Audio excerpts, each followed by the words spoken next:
Subscribe now and press the bell icon. Never miss an update.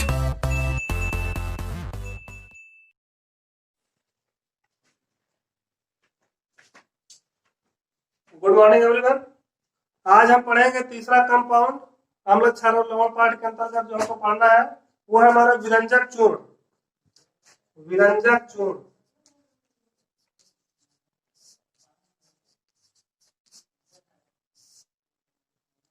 इसका जो सूत्र होता है वो होता है CaOCl2।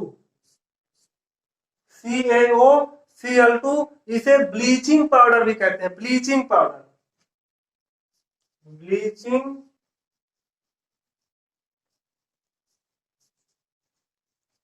पाउडर। और इसका जो रासायनिक नाम होता है कैल्शियम हाइपोक्लोराइड। कैल्शियम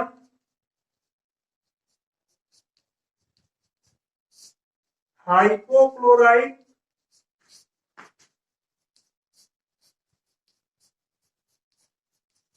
या कैल्शियम हाइपोक्लोराइड या कैल्शियम ऑक्सीक्लोराइड। कैल्शियम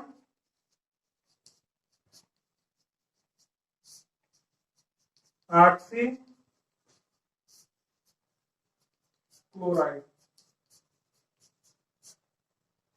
व्यंजक चूर्ण जिसे इंग्लिश में बोलते हैं ब्लीचिंग पाउडर, तो इसका सूत्र होता है CaOCl2 और इसका जो नाम है वो क्या है कैल्शियम हाइपोक्लोराइड या कैल्शियम ऑक्सीक्लोराइड। ये जो बनाया जाता है जब NaCl का विद्युत अपघटन करते हैं, सोडियम क्लोराइड का विद्युत अपघटन करते हैं, तो उसमें जो उत्पन्न गैस होती है सोडियम क्लोराइड के विद्युत अपघटन में जो Cl2 गैस जो बनती है, उस Cl2 गैस को बुझे चूने पर प्रवाहित करने पर क्या होता है, ब्लीचिंग पाउडर का निर्माण होता है। जलीय सोडियम क्लोराइड का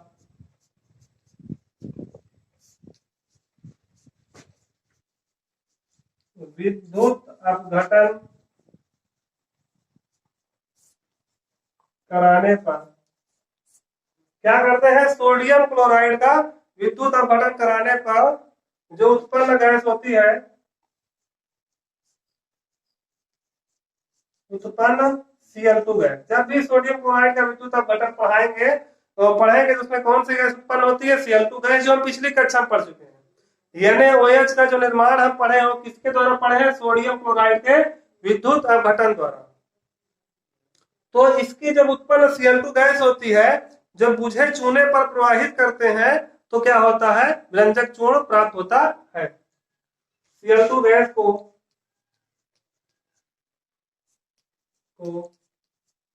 बुझे चूने पर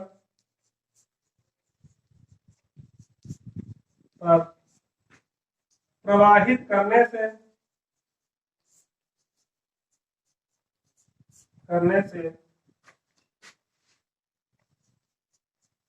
विरंजक चूर्ण का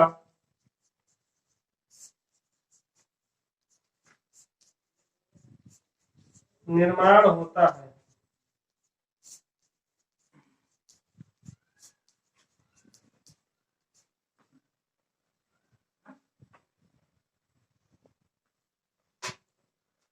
विरंजक चूर्ण का निर्माण कैसे होता है, जब सोडियम क्लोराइड है, सोडियम क्लोराइड को पहले क्या कराते हैं, विद्युत अपघटन कराते हैं। फिर सर जो विद्युत अपघटन में जो क्लोरीन गैस निकलती है, उस क्लोरीन गैस को शुष्क बुझे चूने पर क्या करते हैं, प्रवाहित करते हैं, जिससे क्या होता है, विरंजक चूर्ण का निर्माण होता है।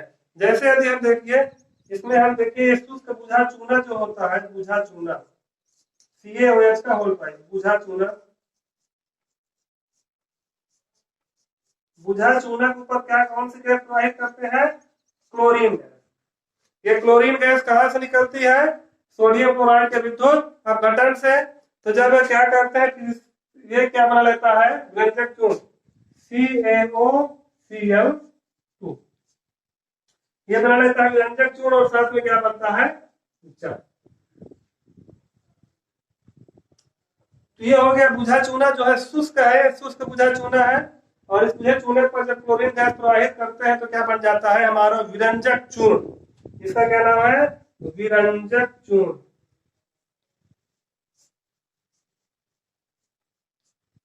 ये तो थी इसके निर्माण की विधि।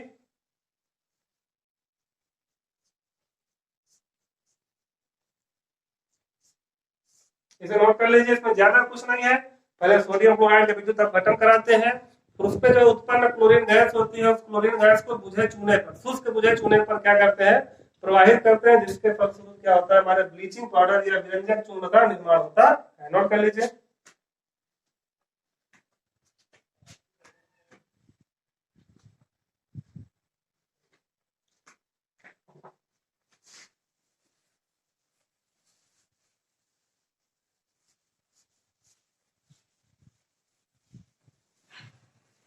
अब विरंजक चूर्ण के उपयोग लिख लीजिए। विरंजक चूर्ण के उपयोग, तो इसका बहुत उपयोग है। जैसे जल के शुद्धिकरण में, जल को शुद्ध करने में इसका प्रयोग करते हैं। जल को शुद्ध करने में,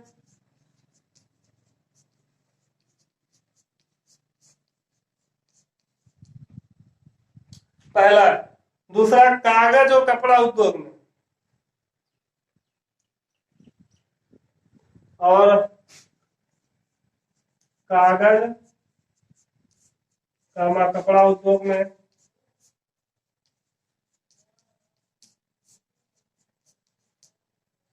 तीसरा है, ऊन को सिकुड़ने से बचाता है, सिकुड़ने से बचाने में। तीसरा, पहला क्या, जल का शुद्ध करने में, कागज कपड़ा उद्योग में, उनको सिकुड़ने से बचाने में, और इसका उपयोग चीनी बनाने में भी होता है। चीनी बनाने में विरंजक चूर्ण का उपयोग होता है, चीनी बनाने में।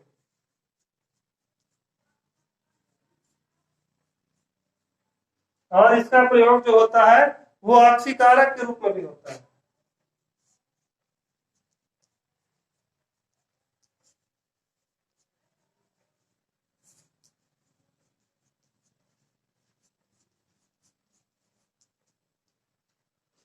नोट कर लीजिए इसे।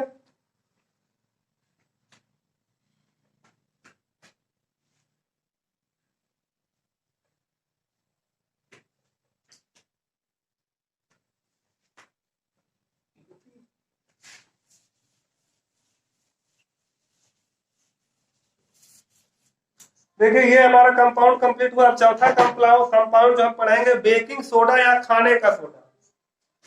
बेकिंग सोडा, सोडा या खाने का सोडा।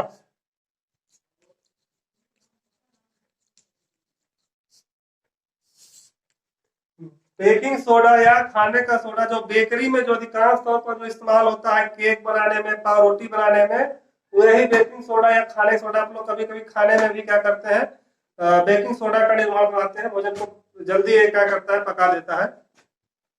इसका जो सूत्र होता है वो होता है NaHCO3।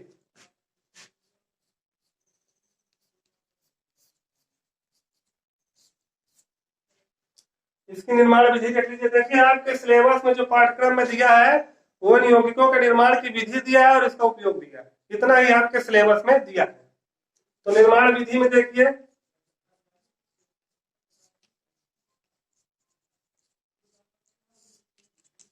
इसमें क्या होता है, सोडियम कार्बोनेट के जलीय विलयन में CO2 गैस प्रवाहित करने पर क्या होता है, इसका निर्माण होता है। Na2CO3 यानी कि सोडियम कार्बोनेट के जलीय विलयन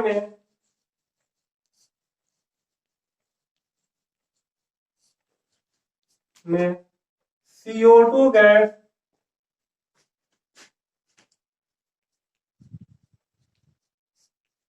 प्रवाहित करने पर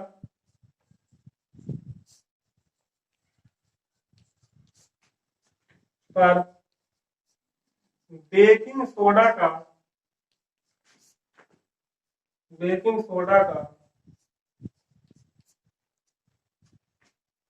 निर्माण होता है।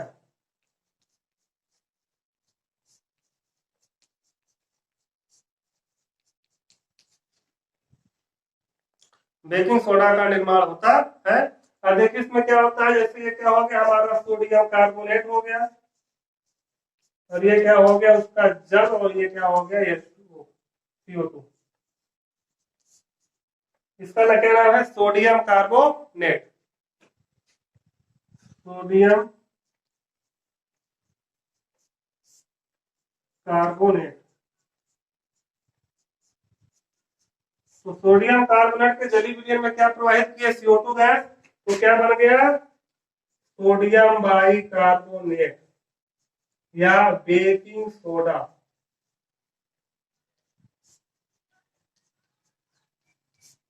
बेकिंग सोडा, और इसका नाम है sodium by carbonate. Sodium by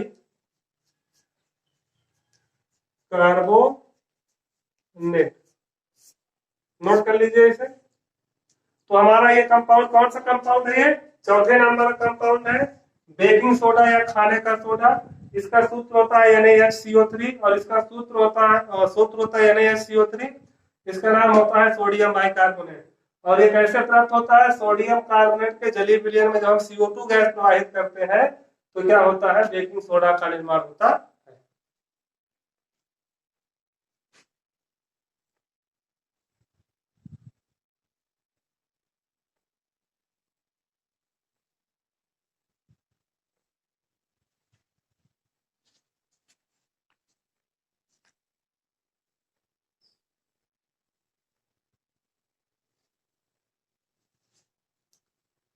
देखिए जो ब्रेड बनाते हैं या केक बनाते हैं उन सब में इनका क्या होता है, इसका उपयोग होता है। उपयोग लिख लीजिए।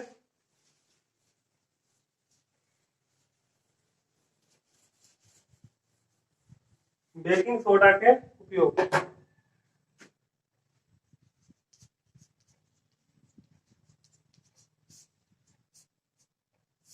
देखिए इसके बहुत ज्यादा उपयोग है, इसका बहुत ज्यादा उपयोग होता है, हम दैनिक जीवन में भी इसका इस्तेमाल करते हैं। तो इसमें जो पहला हम उपयोग करते हैं दूध को खट्टा होने से बचाने में।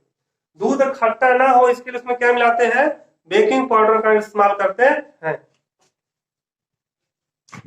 दूध को खट्टा होने से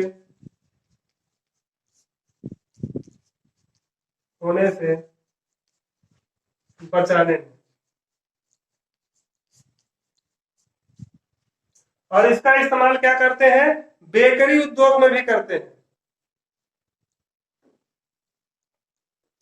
बेकरी उद्योग, जब केक बनता है, ब्रेड बनता है, तो उसको क्या कहता है, बेकरी उद्योग कहलाता है। उसके निर्माण में बेकरी उद्योग में इसका जो है इस्तेमाल किया जाता है बहुत ज्यादा मात्रा में, अधिकांश रूप से इसका इस्तेमाल, इसके इस्तेमाल के बिना ये सब चीजें क्या है, संभव नहीं है।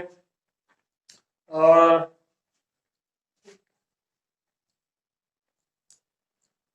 पेट की अम्लता को दूर करने में, जब पेट में एसिडिटी बन जाती है तो इसका इस्तेमाल करके जो एसिडिटी है वो दूर हो जाती है, पेट की अम्लता को दूर करने में, क्योंकि ये क्या होता है, एंटासिड है, पेट की अम्लता को दूर करने में। और इसका जो इस्तेमाल होता है वो शीतल पे, जो सोडा वाटर होते हैं, सोडा वाटर में भी इसका इस्तेमाल होता है। सोडा वाटर आप लोग पीते हैं, शीतल पे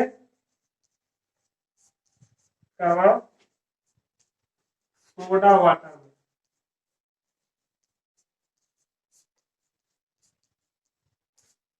तो ये हो गया इसका उपयोग।